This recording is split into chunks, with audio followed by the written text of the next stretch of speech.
शंकर प्रसाद महानता के आया हूँ। अभी पिछले मई में प्रसाद के घर आए और फिर उसके बाद कुछ न कुछ लिखा। लेकिन ये जो पुस्तक आई है शंकर प्रसाद महानता के आया, इसकी अपनी एक विशिष्ट उपलब्धि यह है। ये देख रहे थे द्वितीय विश्व युद्ध के लिए मंच सज रहा है। मुसोलिनी का आगमन हो चुका है, हिटलर का आगमन हो चुका है। राष्ट्रों के बीच जो परस्पर ईर्ष्या द्वेष का ज्वालामुखी विकसित हो रहा है, वह कब विश्व युद्ध के रूप में फट पड़ेगा कोई नहीं जानता। और हम और आज आप जिस जगह बैठे हैं वह भी स्थिति लगभग वैसी ही है। उन्होंने मुसोलिनी और हिटलर के बारे में जो लिखा कि निर्माण और प्रतिबद्ध विनाश में दिखलाता अपनी क्षमता, संघर्ष कर रहा है सबसे विराज सब पर बंधुता। ये आधुनिक मनुष्य का लक्षण है, लेकिन ये बात पुतिन पर भी लागू होती है, शी जिनपिंग पर भी लागू होती है, किम जोंग पर भी लागू होती है।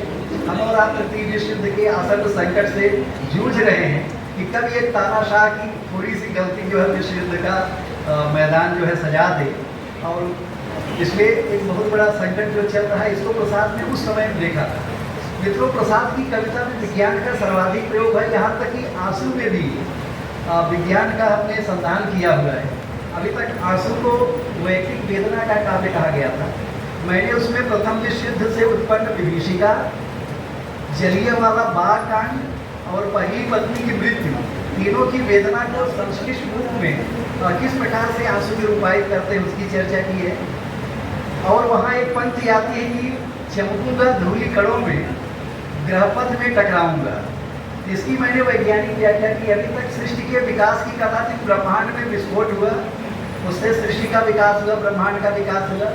अब वैज्ञानिकों ने नया सिद्धांत दिया है कि अंतरिक्ष में जब धूल की आंधी चलती, धूल के कण हैं, उसके कारण सृष्टि का विकास हुआ है। तो चमकूंगा धूलि कणों में मैंने उसकी व्याख्या ऐसे की है।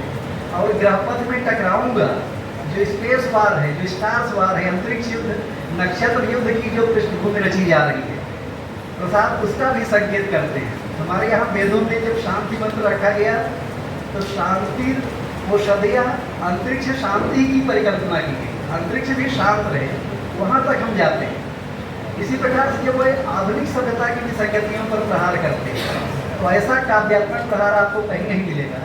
वह कहते हैं कि यह अभिनव मानव प्रजा सृष्टि, आधुनिक मनुष्य की जो सृष्टि है क्या कर रही है, द्वैता में लगी निरंतर ही वर्णों की करती रहे दृष्टि। यह लगातार दो के चक्कर में पड़ी हुई है और वर्णों की वृष्टि कर रही है। पहले तो 4 ही वर्ण थे, अब तो चपरासी से लेकर राष्ट्रपति तक हमने हजारों वर्ण, हजारों हायरार्की बना दी।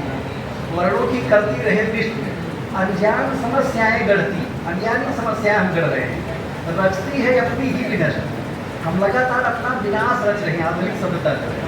कहते हैं इसके कारण कोलाहल कलह अनंत चले। आज जो पूरे विश्व की सभ्यता, उसमें 2 चीज़ें आप देखेंगे, कोलाहल और कला।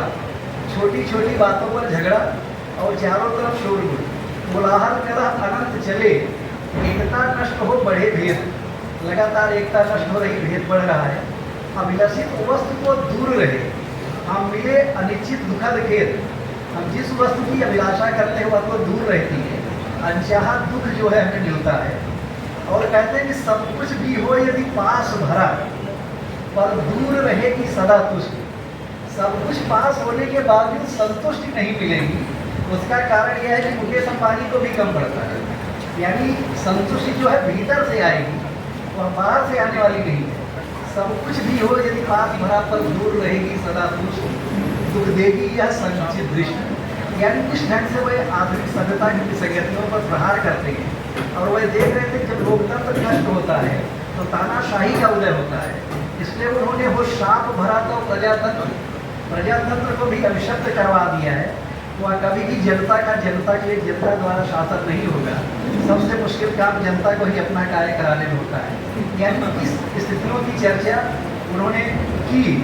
इसी प्रकार से दार्शनिकता के वैभव वाली बात सर, हमने कामायनी महाकाव्य का अभिनव प्रतिमान जो है उस अध्याय में हमने दर्शक को लिया है। मैं वो पढ़ रहा हूँ। प्रसाद जी राष्ट्रीय सांस्कृतिक जागरण द्वारा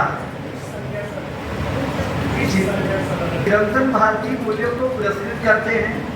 इन्होंने हमारे साहित्य को भारतीय मनुष्य, भारतवर्ष की राष्ट्रीय प्रकृति और भारतीयता के निर्माणक तत्वों की ओर पूरी तरह से लगा दिया। इसके केंद्रीय वैशिष्ट के रूप में शक्ति, सौंदर्य, जागरण, एकता और आनंद की संवर्धना का संदेश है। इनकी विश्व सदृश उज्ज्वल नव मानवतावाद की प्रतिष्ठा के आदर्श से परिचालित है। ये जीवनोपलब्धि के साथ साथ आध्यात्मिक उपलब्धि पर भी जोर देते हैं। आप सांस्कृतिक चैतन्य से भरे हुए कलाकार हैं, जो मानवीय जीवन की सार्थकता, आनंद प्राप्ति के ढूंढता है। इनका दार्शनिक चिंतन रागपरक रहस्य चेतना के रूप में प्रकट हुआ है। इनका साहित्य क्वांटम भौतिकी की तरह घोर, क्वांटम फिजिक्स जिसे आप कहते हैं, घोर से अघोर अर्थात प्रकृति के परमाणुओं, उप परमाणुओं से विराटता और अपारता की ओर जाता है। यही कारण है उसे समझने के लिए उदात्त जीवन बोध और अंतर्दृष्टि तथा विश्व संदृष्टि आवश्यक है। इनके साहित्य में संपूर्ण विश्व का संवेदन और भारतीय मनीषा के चिंतन का सार तत्व परिव्याप्त है। अतः उसके पास जाने के लिए विराट अध्ययन, गहन बौद्धिक तैयारी और संवेदनात्मक औदात्य जरूरी है। चूँकि प्रसाद काल की गहन संरचना बहुलार्थी और उसकी अभिव्यंजना क्लासिक है, अतः वह उसे जिस ऊंचाई पर ले जाती है वह या तो आलोकित करती है अथवा संगीत की सीमा का भी अतिक्रमण कर जाती है। यह प्रसाद है। प्रसाद